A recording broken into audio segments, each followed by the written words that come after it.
Yo, yo, yo. Can you hear me? Yo, What's going on, bro? How you doing? hey, how's it going? I'm doing good. Nice to meet you, bro. Yes, nice to meet you. Thank you so much for joining me, though. I had a quick look at all your stuff, your new single, Over You. Yeah, I love the visuals you had with that, bro. The lyric video? thanks, man. Thanks, man. I appreciate it. I take pride in trying to show out like visually Yeah. because music gets you so far. And, Oh, a lot yeah. of people tend to like drift into music because they seen something that's like visually beautiful. So I like to incorporate both of them. Absolutely. I love that. Now, I like to get started, though, with people I interview. You were diving into it just a little bit now. Just your Mhm. journey about how you got into music, how you started. I love to just start from the beginning. So tell me a little bit about your upbringing and how it's led to you now, bro. It's actually a long story. It dates back to when I was like pretty young, actually. Really? Yeah, it's like I don't know if you ever had this, but since I was young, like in car rides with my parents, you ever like just drift off looking throughout the Oh window. my God, yeah, all the time. You hear music playing, you kind of envision yourself in like the shoes of the artist, like you make your own like music video in your head, and like Yes, I don't know, sir. like it always felt like I was destined to be something like that.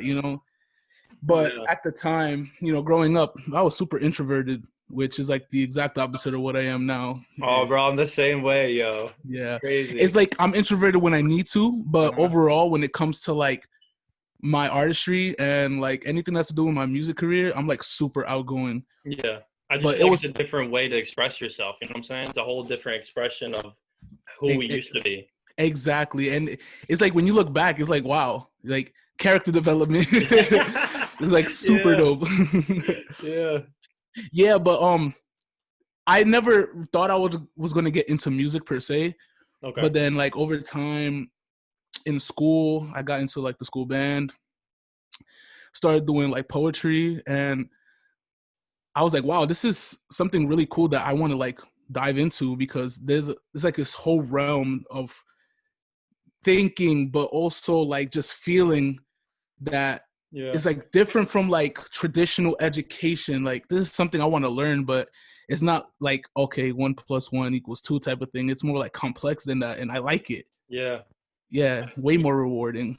How was it like though when you were in school and you like when did you know though that music was something that you could succeed in? Honestly, it took me up until I graduated high school that I Okay. actually was like, let me do this. Because middle school, high school, kids are shitty. Right? And they always have you like second guessing Yeah, what you want man. to do and like, oh, should I really do this? Because it's like, there's like a select handful of people who could actually like make it doing this. And like a lot of people are judgmental. So it was like when I graduated high school, I was like, okay, let me do this. But I was still like kind of like on the fences about it. Hmm. So when I first started making music, a lot of my music was like what a lot of people consider mimi, which is like just me just joking around, like recording like me saying like the weirdest shit. Yeah. And it ended up sounding good. And people were like, wow, this actually is really good. Like lyrically, sonically, it sounds good. And like I was surprised because it was kind of my intentions, but I didn't expect it. I was like, all right, if it sounds bad, I could just say, well, it's a joke. But if it sounds good, maybe, it's something I can keep on doing. And that was like all the way back in early 2018. Okay. Yeah, so that's like when I first started. And then I realized after writing music, because before it was just something that like I just had lyrics in my head. I tried to put it together, try to Yeah. memorize it. But writing is like a whole different realm. And I realized I was really good at it. So I was like, okay, all right, I'm gonna try to do this. And then that's how Young Godblow came to be. Yeah, yeah, yeah. No, but when you were at Crossroads though, when like how did you tell yourself, okay, this is something I'm going to pursue. Forget what everyone else is thinking. I'm going to do this for myself. um, I think that came uh when I started working actually. Okay. I realized, and it goes to the post, back to the post that we had started this interaction. I was like, Absolutely. this 9 to 5 stuff is not for me. Not for us. Not for I us. was like, I really had like a revelation, like, wow, a lot of people do this for their whole life. Yep. And I'm like, no, I cannot. Like, I was like 2 weeks into my first job and it was killing me. Like, straight work for 5 days a week, sometimes 6 days a week, Oh God. 9 hours out of my day. And I'm like, okay, where the fuck did the rest of my day go? Like, what am I doing with myself? Like, I'm only getting 2 days to myself pretty much. So I was like, you know what? I like doing music and it's something I'm passionate about. Why don't I try to do this? Yeah. And I was still working, but I was still making the music thing work because I was like, this is something that I really enjoy doing. Yeah. And I honestly see myself doing good with it. Yeah. What's the inspiration behind the name? How did that come about? Oh, man. So music wasn't the first creative outlet I tried to like Okay. go into. What was? I honestly tried to do, I started a YouTube channel with some friends and I tried to do stuff with gameplays, playthroughs and skits and stuff, right? So I had a different name, but that name actually has nothing to do with the name I have now, which is funny. It was Casimiro the Czar, which Ooh. yeah, like it sounded cool, but I was like, I needed to change it. Yeah, I was like, I wanted to take away because I felt like that was more of my funny time. Like, I mean, I still implement like funny aspects into everything I do because that's just my character, that's just the person I am. I can't act like a stick in the mud when deep down inside I'm always clowning. But I was like, I want something different, trying to reinvent myself. And around this time, a lot of my friends started giving me a nickname, which I didn't like at the time. But so my real name is Joseph, right? And a lot of my friends call me Joe. Got you. And one day I went to go hang out with my friends, and one of my friends was just rhyming my name with stuff, and he was like, Joe Blow. And I was like, oh, please don't say that, because everyone immediately started laughing. And I was like, please don't say that. And then it just stuck to the point that they started saying it around my family. And then my mom started calling me Joe Blow. And I was like, at this point, I might as well embrace it. So when I was going to start music, I was actually going to use the name Joe Blow, but it was taken already by yeah. It's taken by a southern rapper, which is kind of crazy to me because he was like gangster rap. Wow. And I'm like, okay, this is the name he's going for. Yeah. So I was like, all right. At the time I was listening to a lot of Ugly God, and like just like the and like just the whole like aspect of like having God in his name like stuck to me. So I was gonna like put like, well, first I said Little Blow, that's before, and then I was like, I'm liking the God, Little God, no, that doesn't sound right. So I just said Young God, and I was like, okay, Young God Blow, it fits, It's like my own take on, I feel like in my own space, I am a person who has full control over my life, and in that aspect, I am a God, A lot of people call it like, narcissistic and stuff, but I'm like, in the way I look at stuff, I mean, a lot of people are super religious, but I feel like you have all the tools and you have all the resources to make your life however you want. Absolutely. So you are your own God. So me calling myself Young God Blow is just an ode to letting the world know that I am a God in my own respect. I like that. Yeah. So that's how it came to be, and it stuck. And over time, I know you see on my IG bios like the whole Golden Boy thing. Mm-hmm. It was just one of those things that just came after a while, like a second alias. Okay. Similar to how like Tyler the Creator has Wolf Haley and stuff like that. Yeah. It was just like my own version of it. And then like a lot of people call me Blow, a lot of people call me Golden Boy, this whatever people prefer. And I'm satisfied with both. That's dope. I know. I'm a fan of Golden Boy, bro. I like that. Yeah. I like that. From your Instagram, though, it seems like you like to express yourself more in different ways rather than just music. I can see you're way big into fashion, and I've become huge into fashion as well. But how has that outlet allowed you to influence your music? So I feel like fashion and music definitely go hand in hand. Oh, for sure. Yeah. Yeah. Like if you see a lot of like famous artists or like even up and coming artists, they have a brand to them. Like they have a set fashion that they represent, and you kind of like, when you think of them, you think about, oh, okay, they're wearing this and that, and that's just the way they are, right? Yeah. Like you always see Gunna in designer clothes, like drip down all the way, and you would always see artists like Jaden Smith or like Steve Lacy and just like laid back clothing, Yeah. So the fashion aspect came actually mid high school.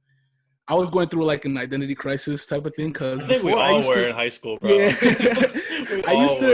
Yeah, exactly. I used to just dress like, like um I was growing up, I was always in like uniformed school. So high school was the first like time I Oh got to express damn. myself through clothing. Uh-huh. And I used to come in the most terrible set of clothes ever. Oh my god! Like if you find pictures of me in high school, you'll be like, "Yo, who is this guy?" I used to come in like button downs and basketball shorts. I Damn. am like so ashamed to say that. But then at the time I started talking to this girl and she was like really into fashion and she was like, "Hey, you're gonna have to change this because this is not gonna work." And I was like, Damn. I was like, "Hey," it was the honest truth, and I was like, "All right, I'm cool with whatever." Yeah. And then that's when I started incorporating like that skater boy-ish look to myself because at the time I also did like skating. I mean, I still do occasionally, but it's more of like a recreational thing though. It's Yeah. like not like something I go out my way to do. It's just like, okay, I'm bored. Let me just go skate around a bit, come back home. Mm-hmm. So I always liked that grunge look, but like not trying too hard. Yeah. So I implemented the button downs with like the graphic tees, the jeans or like shorts that go, like really well with the outfit, and then skate shoes, canvas shoes like Vans, Converse, stuff like Yeah. that. Yeah. That style still is stuck with me today. I changed over time, like I added more stuff into it. One of the biggest things about my style right now is that, I mean, I'm not wearing it at the moment, but I like wearing goggles with a lot of my outfits. Ooh, I And like that. yeah, and I also like wearing fanny packs. The fanny packs came like a little bit more recently, like probably last year. Okay. I don't know. I just like the way it looks, and I was the type of person who wore backpacks everywhere I go. But Yo, I'm backpacks a are, backpack. I'm a backpack guy too. Yeah. yeah, exactly. I But need like a backpack sometimes, with me. but sometimes, like I will only need a couple things to carry with me, so I won't need a whole backpack. Like, Mm-hmm. let's say if I just have like stuff, essential stuff that I could put in my pockets, but I don't like having stuff in my pockets. The fanny pack comes in, and then it's like easy, just open it up and then Yeah. like put the stuff in. Yeah. But with the goggles, is actually funny because I started that around the same time I started wearing like dangling earrings. Like right now, you probably can't see because like it's far away, I but can see it. Yeah. I love wearing earrings that like hang. Like it just looks so cool to me, and that's another thing that a lot of people in school would find taboo because they would associate it with For femininity and sure. all that stuff. But I honestly thought it was super cool. When I first started wearing them, I used to wear feathers. And then with the goggles, I was like, The goggles I used to wear were aviator goggles. So I was like, wow, I'm a pretty fly dude, as corny as it may sound. Aviator goggles with the feather. I was like, all right, that sounds dope. But then I started going into other goggles, and I'll just wear whatever goggles seem right with my outfit, and I just wear whatever dangling earrings. But definitely have expanded, and super recently I've expanded more because I started dating someone who went to fashion school and she started her own fashion brand. Oh, she gave me the tips and tricks. Exactly. So I like she's helped me evolve because I was still like timid to wear certain things. Yeah. But she like reinforced that it's okay as long as you feel comfortable and you like it, you straight on that. Yeah, that's dope. No, and a big thing about fashion too is like a lot of people, especially in high school, like you talked about, like everyone's afraid to be different. And For sure. I feel like you though, like on Instagram and everything, you wear whatever you want, and I feel like you're a big advocate of allowing people to be yourselves. Has that always something been you struggle with? And what would you tell someone really that's like kind of fighting that? Because especially during social media, we always care about what people are saying. So how have you really dealt with that yourself? So growing up, I know a lot of people can relate to this, but like a lot of the first encounters of not wanting to be yourself around people is like bullying and stuff like that, because since people think what you're doing is different, that it's dumb or it should be viewed as lesser than what they do. Yeah. So when I started doing my own stuff, right, there's actually a whole story behind this, which is kind of messed up. In high school, when I started wearing my own clothing, it was still against what everyone else was wearing, because I live in Brooklyn. I live in like I live in the hood, right? In the hood. So a lot of the people that go to school, they're either wearing Jordans or designer or like anything that like people would put in high regards. So the fact that I wore stuff different, people thought I was weird. Yeah. And I didn't care. I used to hang around the people I used to hang around. I was that type of person that was in like that midpoint where like I could hang out with the people who you consider weird, but I could also hang out with some people you consider cool, because Yeah. I just have that personality that meshes well with everyone. I'm not running around with my hands behind my back like Naruto, Absolutely. right? Yeah. But at the same time, I'm still into anime, so I know what they're talking about. And then with the cool kids, you know, I'm into basketball, I'm into sports, Uh-huh. right? But I'm not into that whole clone type of thing, like following. Mhm. So around this time, we were actually graduating. Our senior yearbook had this thing where it was like cliques, where you took pictures with your friends and then they put you in a clique, right? And the yearbook committee thought it would have been super cool to label us lames. And I was No like, way. and I was just baffled Dang. at the sheer fact that this was allowed to be printed. Who was on the yearbook staff, bro? Yo, it's crazy because like every single person that was on the yearbook staff was like on that. Oh, like I don't think there was any guys on the yearbook staff, but it was all those pretty, you know, girls I who got like you. Yeah, yeah, yeah. they think high of themselves and everyone else is Dang. just like get That's out of my crazy. face. Yeah. So when that happened, I was angered because I was like, wow, you actually went out your way to do this. But I also was embracing the fact that they considered me lame because if me being different means I'm lame, so be it. And that's what sparked the whole just be yourself because no matter what, people are gonna judge you. As long as you're happy with the person you are and just like tone out everyone that doesn't matter, then you'll be good because at the end of the day, you're living your own life. They're not living your life for you, Preach. right? So as long as you feel happy, then I feel like you should be who you are and Absolutely. No, cut and, through. and when you're telling that story, man, like it kind of reminds me of like me in high school as well, because I feel like as creatives, like from the beginning, because I feel like everyone's attracted to your personality. You know what I'm Hmm. saying? Hmm. And you can talk to anything about literally anyone. And I feel like that's such a major part of creativity, is just allowing yourself to express with so many different types of people. But Hmm. I feel like being in a big city like New York, I'm from New York as well. You're exposed to so many different types of people, Hmm. and I feel like it could kind of dismay who you're becoming. But really, how has being in New York really impacted your music and your creativity? I would say one thing's for sure: the music scene in New York, at least the mainstream music scene, is sound like pretty similar. Like it's like it's Yeah. drill. It's like drill and trap. Like Yeah. um. So like it inspired me because it made me not want to be like that. In terms of Really? music, yeah. In terms of music, I was like, I hear this type of music everywhere, and like you cannot distinguish two artists from each other because they almost all have the same sound. And like there's no, like I'm definitely not knocking it off because people like what they like, Mhm. And I would be super hypocritical if I judge someone else's music taste or music, outlet. But I was like, this is not me. But as I, went into like my music uh career and stuff like that, I realized that there's a lot of other artists that have different sounds Mhm. and like I've met a lot of people in New York who have different sounds. Like I didn't think there was that many different people. So I would say like definitely getting out of my borough helped because like when you go into places like Queens or especially Manhattan, Oh God, yeah. everyone is super different. It's like Yeah. whoa, like Manhattan away from Brooklyn just feels like a whole different world. Like you just stepped into a whole different realm. Yeah. And I was like, okay, this is cool. And like I was hearing a lot of different music. Like you never know how much different music people listen to. And I just think like the diversity in terms of fashion and taste definitely inspired the music because it was like, okay, everyone is different and they're okay with it. Let me be Yeah. different too and see how it pans out. Yeah. So No, that when was definitely it. yeah, when you're being exposed to all these different types of creators and artists as well, though, I kind of feel like it's kind of like a measuring stick, and you know what you're bringing when you're looking at other people's work, like what your individualistic mind is bringing to the game. What do you think you're bringing to the music and your flow, your style? What are you bringing differently that you've come across other artists that don't have that? Um, so I suffer from comparing myself to artists all the time, right? We And I all feel like do. that's just I feel like that's just a Yeah. natural thing.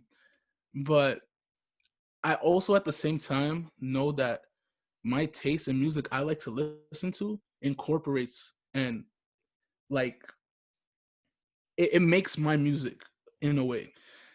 I feel like when a lot of people listen to my music, more my recent music has been more on that lo-fi vibe, and it's just Mhm. because I've just been inspired by lo-fi music. But I also like put in that lyrical side because when I first started making music, it was always about like making sure you're spitting a hot like 16 and stuff like that. Because Yeah, like when you're first introduced into rap, you feel like that's what it is. It's just like rapping, So like over time, I gained inspiration from other artists, and one of my biggest inspirations is Tyler the Creator, right? I love Tyler, man. And it's funny because like he was like the turning point for like me as a person. Like Why I is had that? I had a lot of minor stuff like it like shift me into a direction, but it was him that really like took me to that level. And it was because before listening to Tyler, I was just like you hear music on the radio, but you don't really go out your way to like explore different music. You just Oh listen to what's yeah, mainstream, right? yeah. And then like I was going through like a shitty time with this ex, and my friend was like, I was listening to a lot of Drake because Drake was the most popular artist at the Oh time. So I was like, no, like, oh like the worst no. possible thing ever. My friend was like, "You're in your bag a little too much. How about you listen to like a hardcore artist like Tyler?" And I was like, Tyler at the time he was like super like notorious because of his whole Goblin album. And at the time, I only knew him from Yonkers. I didn't even know he had more music than that. So I searched up his music, and he had just dropped The Wolf at this time, right? Oh, And I was like, I was listening to his music. Tamale came out first, like came on first when I was like listening to his music, and I was like, yeah. oh, this is dope. This is dope, right? And then like right after that, um, Answer comes on, and he's talking about his dad not being there, and I was like, whoa. Oh You're not just no, gonna it shift hits the you whole hard. vibe like that. But then it hit me because I could relate. Like at the time, my dad wasn't in my life. My dad came back into my life, and I'm super grateful for it because we have like a super great relationship now. But at the time that came out, I related to every single word he was saying, and I was like, wow, okay. Then I listened to I Fucking Hate You, and then that related to my situation with the girl, and I was like, okay, cool. This guy's awesome. I Yeah, started listening to all his music, and then his whole like aspect on life of just like just fuck it. Just yeah, do what you want to do, like that's it, like don't care what anyone else says. I was like, okay, yes.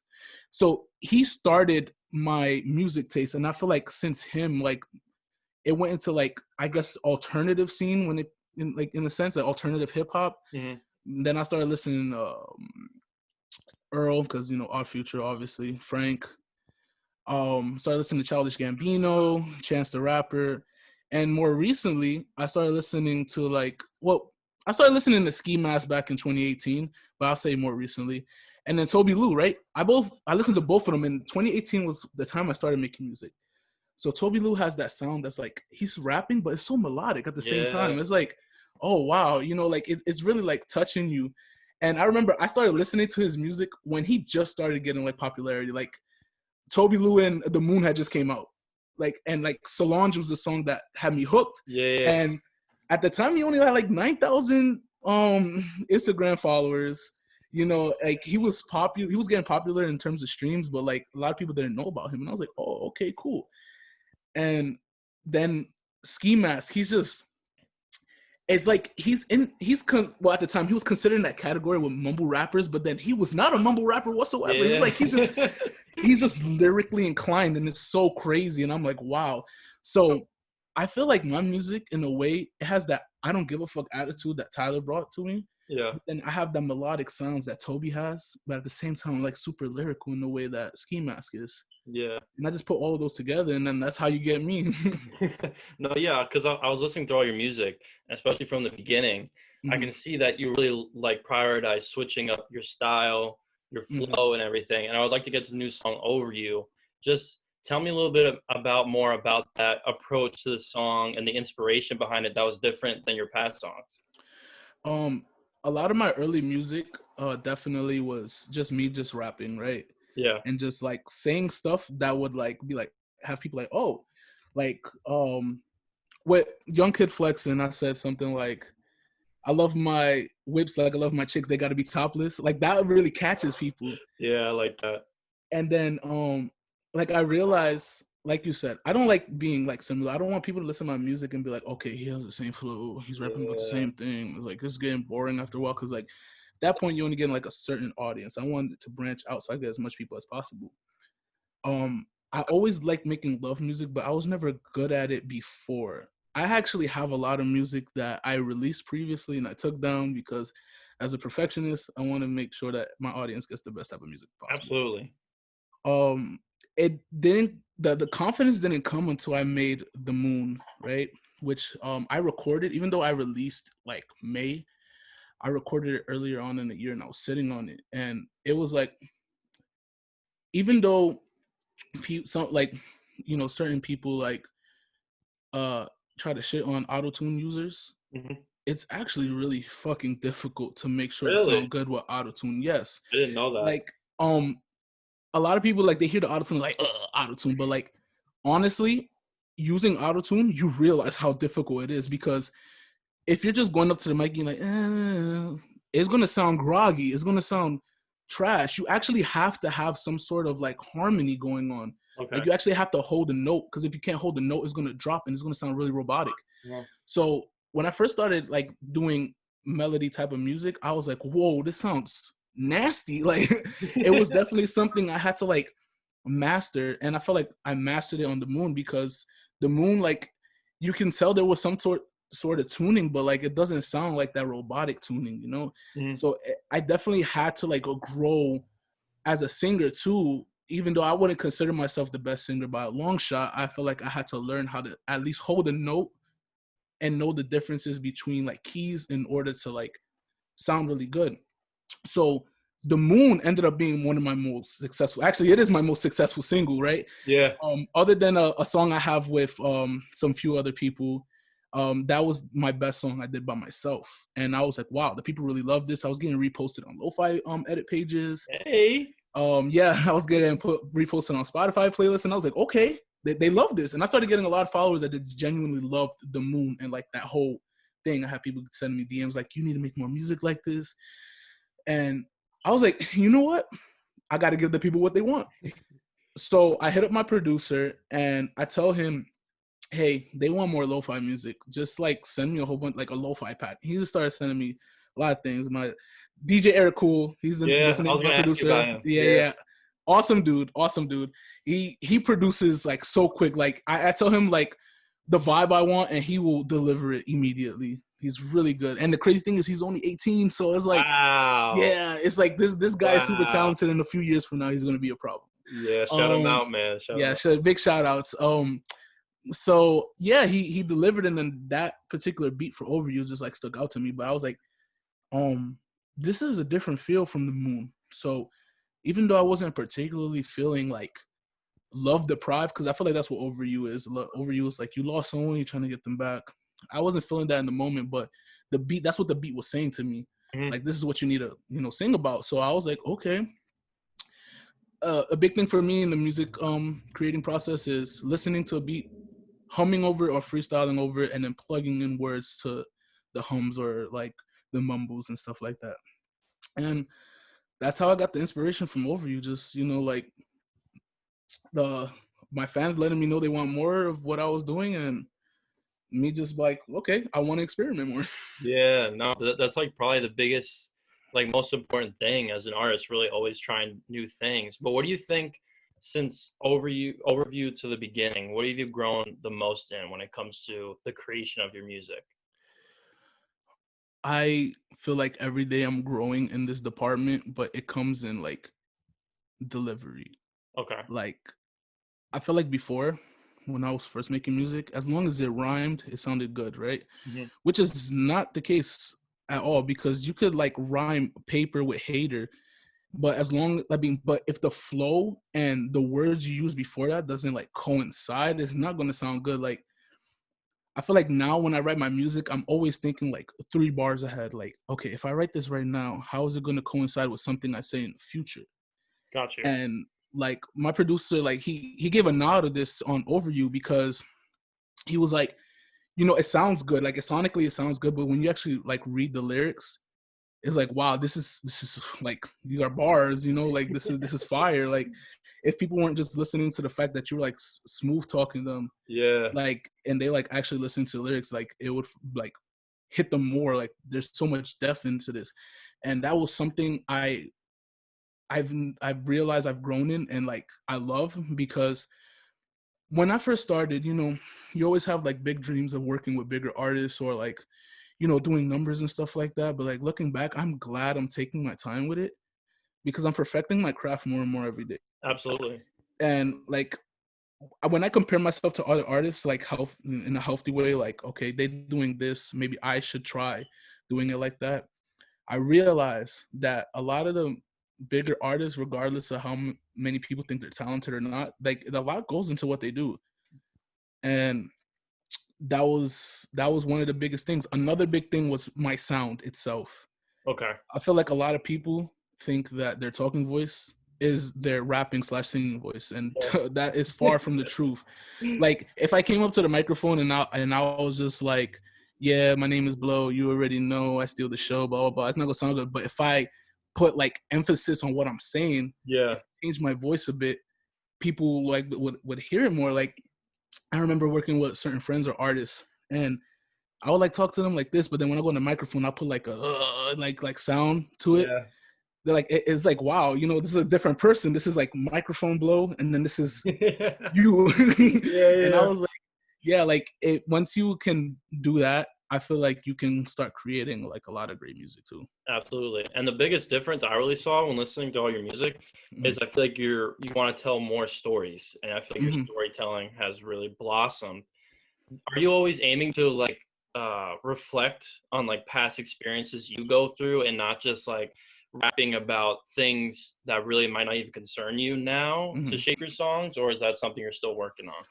So that was another big thing that I wanted to like implement in my music. I wanted to like make sure my music has substance, Yeah. because a lot like I go through a lot of trial and error when I'm like writing music, because if it sounds too similar to something I wrote before, or if it just like sounds like it's not getting anywhere, like I'm just like, all right, time to scrap it and start over again. Mhm. Because like, you know, on one hand, like it is not bad like to just rap, you know, like people, some certain people don't care about stories, you know, they just want to hear you sound good. Mhm. Absolutely. Um, but then like when I do stuff like that, I'm like, nah, there has to be like some sort of not necessarily message, but like something that like really catches the audience in a way that sounds like it's going somewhere, you know. Yeah. Like I don't want to just rap about just one thing repeatedly over the whole song, but in different ways. Like, you know, Yeah. I want it to actually like sound like it's going somewhere. And in terms of wanting to tell stories about my past and my present, I definitely want to always put that in my music. That like that's always something. The Moon is a song that I wrote about a current time, well at the time current. If like the whole message about the song is that the person I love is on the moon and I'm on Earth, right? And Okay. like Yeah. Yeah. the whole message of the song is long distance relationship. But it's because of quarantine. The quarantine had just started. Oh I no. started dating this girl that I'm dating right now, and she lived in New Jersey. And like she only came to New York. Well, she lived in New York primarily, but with her grandmother. And because of the quarantine, her parents was like, "No, you're coming back home, and you're not going back to the city because everything is crazy over there." So this is when we first started dating. Like we were like 3 days in, and then coronavirus was like, "Hey, you guys are not doing anything." Yeah, man. So Damn. I was reflecting on that time. I was like, you know, that the first hook is just me saying, you know, the dates we were going on, or like the dates I was hoping we would go on. Then when you go into the verses, it's like me like, okay, I want to do all this stuff with you, but there's this big distance between us, and we can't make it happen right now. And that was like something that like just came naturally. So I feel like storytelling, it's like past events, you know, cool, but like current events, like it definitely just goes naturally. And I always want to make sure to do that in my music. Absolutely. And I wanted to actually cover Concrete Butterflies and what Hmm. the production behind that was, because I feel like that's like the part of you that's like kind of evolving into that storytelling rather than just talking about things that might not an artist be concerned with. Kind of how was that production like, and especially working with the producers and everything? Because I feel like that was like your first type of project. What was that like for you? So I had the artists on the EP, Dame and Kem Cooley, and then my producer Eric Cool. We started working together like in the very beginning of this year. We did a single, which is like collectively our biggest single yet. It actually just hit 50K yesterday, Hey, let's which is go! insane. You know, Congrats, I bro. was thank you. I was going to like make a post about it, just waiting on it. Breaking news. Yeah, exactly. But we made that single like on a whim. Like Eric had made the beat. He was going to send it to Dame, who at the time was an artist he wanted to work with, because Dame is insanely talented, like super talented. He's the one who made most of the hooks on the songs, right? And Eric wanted to always work with him, and then he sent it over. Dame liked it. Dame came back and sent his hook back, which never thought I'd see the day. And like after you hear those opening words, you're like, wow, this is it. And at the time, I was working at like a pharmacy, and I was stocking, and like they sent it to me, but it was a slow day, so I was like, I took my phone out, I was listening to it, and I was like, wow, this is it. I instantly got inspiration. I started writing right then and there, and then we recorded it, released it, did amazing, and we were like, why don't we make more music together? Yeah. And that's what sparked Concrete Butterflies. Just like the message behind Concrete Butterflies itself is like, you come from the bottom and then you fly, you know, like that's as simple as it is. It's just like you come from the bottom and then you spread your wings, and like the sky's the limit, right? So working with them was awesome because we all have like different styles, and I feel like that's one of my greatest aspects and traits is I feel like I can make a song with practically anybody. I feel like one of my biggest things is I love working with people, especially when they give me something, like if they give me a reference or like they make something like, hear this, if you like it, I would like you to come on it. Yeah. Because I feel like it's so easy to like make a sound work when you hear someone else's sound. Yeah. Like for me, music, like making music on my own is hard as hell, right? Because I have to come up with the idea. I got to make sure it sticks. I got to make sure it sounds good. And I got to, you know, the whole aspect. But like, if someone's already on the song and they already have something out and I'm like, okay, so you're going to rap about this and this is going to be the theme. All right, cool. No problem. I'm going to just do that. So, and that's what it was. Like every single song, either Dame or Kem Cooley, they put a hook or they put a verse, and it like inspired me. And I feel like Concrete Butterflies is some of my best music out because it has so much variety and it has like, you know, Things go crazy. Right, I'm so proud of Right Things, and I'm so proud of Right Things so because catchy, bro. I love how like mixed it is, you know, like it has the aspects of Spanish in it, like it has that whole like heartbreak but not really aspect to it. It's like, if you love me, let me know. If you're not, then I'm gonna have to let you go, type of thing. And I feel like the best thing about that was the fact that, at least for my part, it was like 50% freestyle. Like I made the rapping. I made the rapping, like that was something that was already pre-written, but I still had like 3-4 bars left in my part, and I was like, what the hell what do I say? And then I was like, you know, I'm Hispanic, you know, I'm Afro-Latino, so I was like, let me just rap Spanish. So that was like this one thing, like the ASMR, right, that whole thing. And then the beat comes back in and it hits, so I was like, let me go back and hit too. So I kind of piggybacked off of Dame's like hook, and I was like, we could take it slow. If you're really fucking with the kid, let it show. That was all freestyle. Damn. And it's funny because like if you hear it, you can tell it's freestyle, but you wouldn't know unless I told you, because the way I delivered it was now. Yeah, exactly. Because I just want to know, like that was all like freestyle, right? Yeah. And I feel like that all came with the fact that I was just meshing so well with everyone else's sound. Yeah. So like, that was a big thing. Yeah. Like I feel like Concrete Butterflies is definitely like a turning point in my ability to make music and storytelling in general. Yeah. Do you have a song, like looking back on all the projects now, that like really stands out to you? Like, do you have that one song where you're like, that was special? Honestly, the three that I mentioned, right things, Uh-huh. Take Me Back, and The Moon. But another big one was Grounded, and that was the first single I released this year. Okay. And even though Grounded is like just like there, like it's only a 2-minute song. I'm just rapping. I'm not doing anything else but rapping. It was the breaking point because that's when I actually just started making music on my own. Like Gotcha. before 2020, I was working with a group called the Great Lames, which I got inspiration from the name because of the senior book Hey. thing, right? Like that's what me embracing it because I was like, well, if I'm a lame, I'm gonna be the greatest lame, right? um, that like they were all talented artists, but we had conflict of interest, you know. So Grounded was the first song I did like without being in like a group with anyone else. At the time, I was always Really? performing with them too. Yeah, at the time, I was always performing with them. Like What was that like?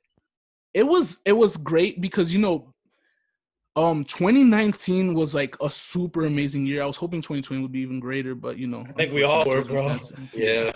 Yeah. That was when I first started performing, and like it's so nerve-wracking going up on stage in front of all these people. I was gonna But ask how you feel about that. yeah, it's crazy, honestly, because I still have that introverted side of me. Like, like I still feel like that kid that's nervous to go to present in front of a class, right? Oh yeah. And it's actually funny because my family applauded me for this because they knew I was the type of person who like I didn't really like talking to people. I really like staying to myself. And a lot of my family members came to my first show and they were like, wow, you're such a natural on stage. It's like this, opposite thing. And I feel like it's more the anxiety going up on stage, less being on stage itself. Because Absolutely, yeah. like I was doing something with this company that books shows called My Afton, and then like we had our name called up on the stage. And like it's just like walking up to the stage is like your heart is beating faster, like all Yeah. that stuff. As soon as I touch that stage, I look at all the people, see them smiling, like anticipating me. I was like relaxed. Uh, I was like, this is my heaven. And it's crazy because that year I performed 7 shows, and every ooh. single show I got the same feeling until I touched the stage. And it wasn't until like the very end of the year that like that feeling just went away because I had, well, even though I dropped Grounded in the beginning of this year, I really stopped working with them probably like around October or November of 2018. Okay. No, of 2019. So I had one more show, but it was completely by myself, and it was like at like a pop up shop in on Chinatown, and I went there, and it was small, but there was still a lot of people, and I didn't feel nervous at all. I felt natural, like I was Yeah. just waiting there, just doing my thing, like rehearsing and stuff. And that same night was when Toby Lou had a Genius event in Brooklyn, right? And I got an Okay. RSVP because my engineer at the time, he was like really into like the scene, like the hip hop scene, that he was able to get like RSVPs like easily. Like he was that year for him, he was just like going crazy. He did stuff with Yeah, Vic bro. Menza, Dave East, and stuff. So like he saw that Toby Lou had an RSVP, and he instantly gave it to me because he was like, I know you love this artist, so why don't you just go? So I go with a few friends to Brooklyn, and it's like at Genius, right at their flagship. And then you go through the back and we're going inside. It's so cool. I felt like a superstar going in there because it was like there were like hors d'oeuvres, and there were like a free alcohol like bar, and I was like, what? And then like it was big, but it was like still like intimate, like the space. And everyone could wait in like the area where the artists were going to perform, because before Toby was Childish Major, right? Yeah. And he's another dope artist. So when we got there, I just like, you know what, there's no need for us to go chill over there. I want to stay right in front of the stage because like, why not? Yeah. So it's actually a really funny story, this next part. Childish Major came out and he looked completely sauced. He looked off it. So at the time, I didn't have a hat on. I just had my goggles, and I had like this Champion sweater, but I had my hair in a bun because I have a lot of hair under the hat. So like I just had like pinned up. And he came up on the stage. He was looking at the crowd like, yo, yo, yo, yo, yo, yo. Then he came up to me and like, he gave me a handshake. And then he was like, "What's good, baby girl?" And I was like, "I'm a dude." And it's funny as hell because only my friends and then a group of girls right next to me heard him, and they all looked at me, and I'm like, no. this man must be sauce because there's no way you see this full grown beard and you're like, hey baby girl. Like I felt uncomfortable. But he did his thing, he performed, he killed the stage. Then Toby came out and I was like right there. I was like right under him. Literally the stage was like no higher than my knees, right? And he's performing and I'm like right next to him. And like 2 months prior to this, I had went to his show in Brooklyn, and that was when he was doing the Live on Ice tour. Okay. And like I was in the front of the stage, but I was like all the way in the corner. So like it was like, even though I was like right there, usually the artist stays like in the middle. Yeah, so they don't notice people in the corner. So I was like, I was like hoping he would notice me because, you know, one of my biggest inspirations and all that. So yeah, in the Genius show, you know, he was like, hey, you guys know Buff Baby? You know, that's obviously his most popular song. And he was like, if any of y'all know how to do the dance, just come up on the stage. I was like, yo. Hey. I was like, hey. He was like, you know what? Come on. And I literally, it was just like a step. It was like I was walking upstairs. I was just like, stepped on the stage and like, wow. No hesitation. I was not nervous at all. And I was like, wow, this is so cool. And it's funny because the person who put together the show that I was at prior ended up going to this event. And he was like, wow, look at one of my artists on stage again. Wow. It was super cool. It was super cool. So it's such a humbling experience, and it's something that has me looking forward to the future. Yeah. No, I was gonna ask though, obviously, because we all had so much goals this year, mm-hmm. and being like a creative, you're always trying to go goal after goal after goal. Mm-hmm. But for you personally, I feel like you've taken off. What does the next year look like for you? What goals do you have in place? It's a beautiful question to ask because I already planned out my next year. That's what I'm talking about. The other day I wrote down all my goals. Personal, creative, music, like everything I wrote down. Yeah. I'm hopefully if COVID like calms down or gets eliminated altogether, like I want to perform more again. I feel like one of the hardest things for me, because I'm so different from other artists in the New York music scene, is getting a fan base in New York, you know? Yeah. A lot of people like either don't know about me or they find my music super different, so they don't go out their way to like, you know, support or like bump me like that.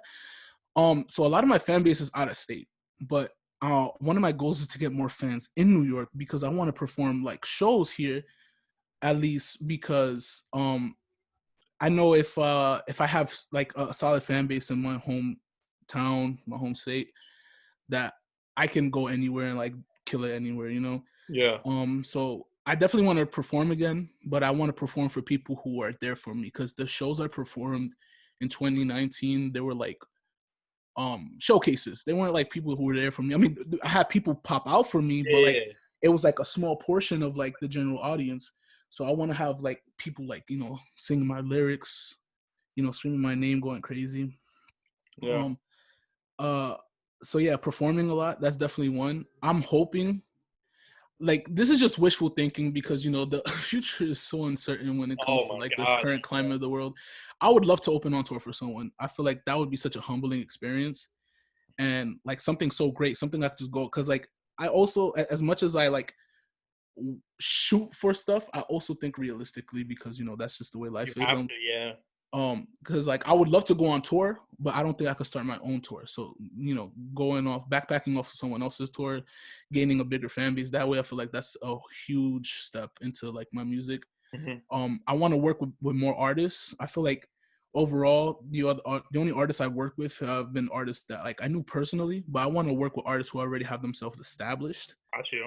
Because I just want to see how much amazing music I can make with different creatives, you know? Mm-hmm. Like a lot of people I want to work with, and they're like realistic, like people I could work with was like Mia Gladstone, Lil Trap Tendo, Brad Brooks, you know, Internet Boy. Those are just a few to name. Like they're all artists that I feel like fit in like the niche that my music falls into, and they're all like they're like somewhat established themselves. And like I just want to keep on working with artists and just getting myself more known and stuff like that. Yeah. And like I had my wrap up this year, you know, on Spotify. It was great numbers. Like Yo, So congrats to that. I saw that. thank you. Like I know it's not as big as artists, but like literally my wrap up for last year was like 3,000, Wow. and so like that was like That's a jump. a huge jump.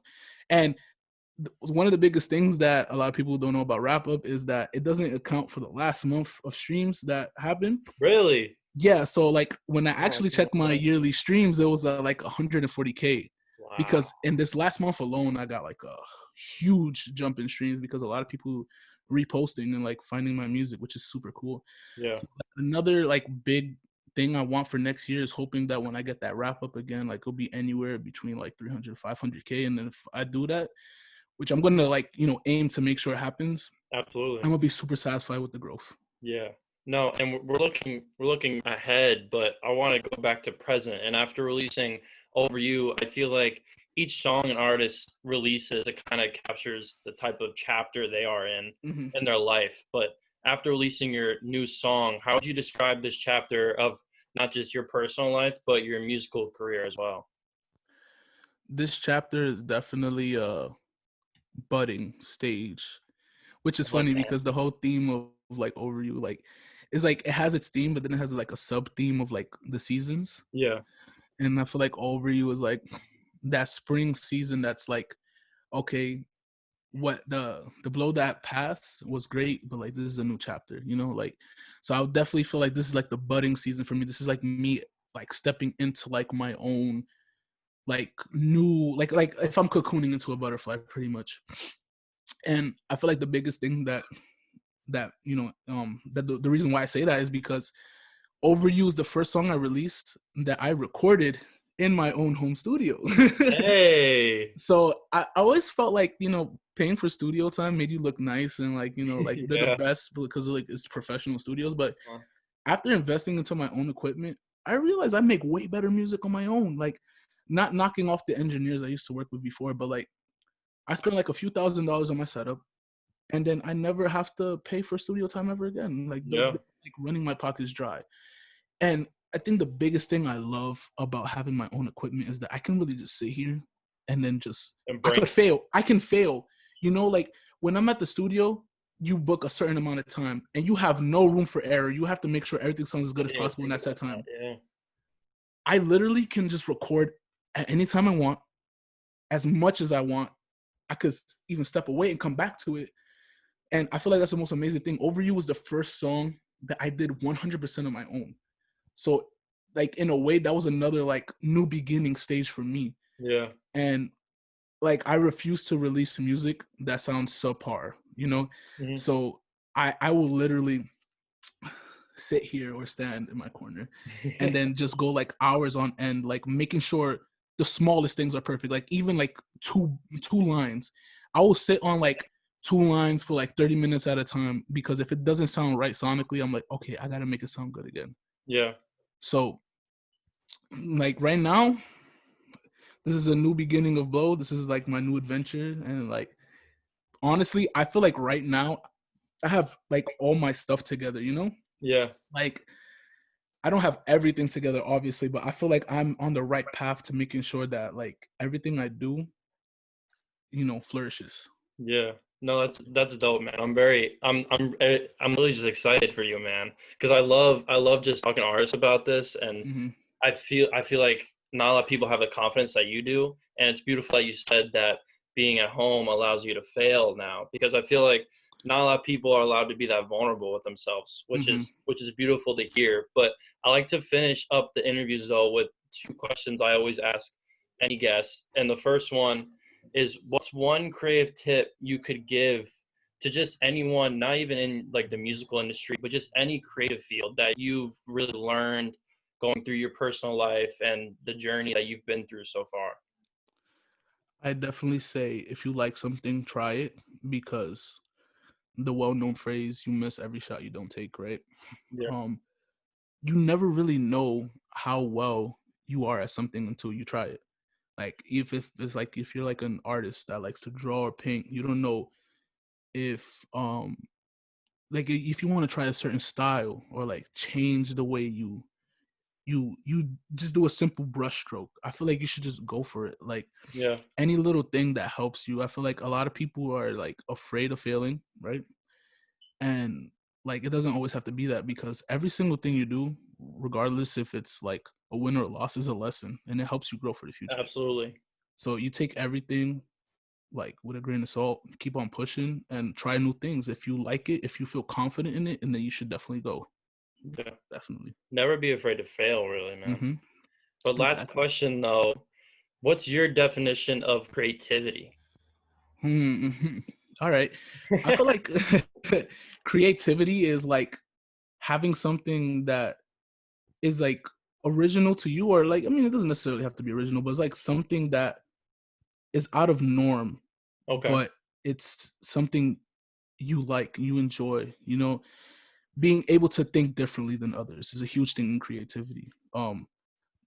Creativity, like you're not gonna make something creative if you're just doing the same thing over and over again, or the same thing as someone else. So definitely being different, um being outgoing, and just like not being afraid to like put new ideas out there.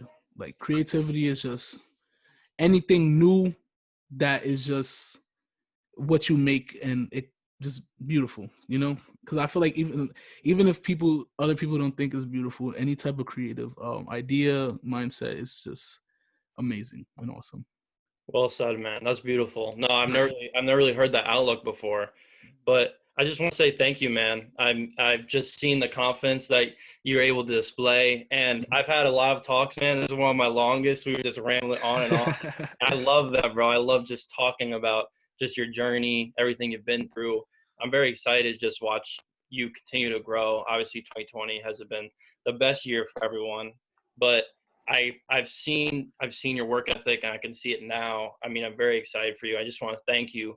Seriously, Yeah, for any sure. guests I have on here, it's just cool to just sit down, talk about things creative, because it's so cool just to see the the behind the scenes of Hmm. storytelling and everything. And you have a very different, unique vision to everything. So just thank you, man. And with all being said, just stay safe and just keep being creative, bro. Thank you. For sure. Thank you for having me. I honestly love talking anything that Oh, has it's to the do with best. art, like any artistic like vision or like all that. It's honestly like this was something I was looking forward to. And like, Oh you know, man, it's before amazing. this call, the most we did was like send each other a few text messages, Yeah, but yeah, like yeah, it feels so natural just talking absolutely. to another creative mind. So Yeah, thank you for having me here. It's so awesome. absolutely, man. And just stay safe, keep being creative. I'll talk to you soon. All right, same to you, bro. See you, bro.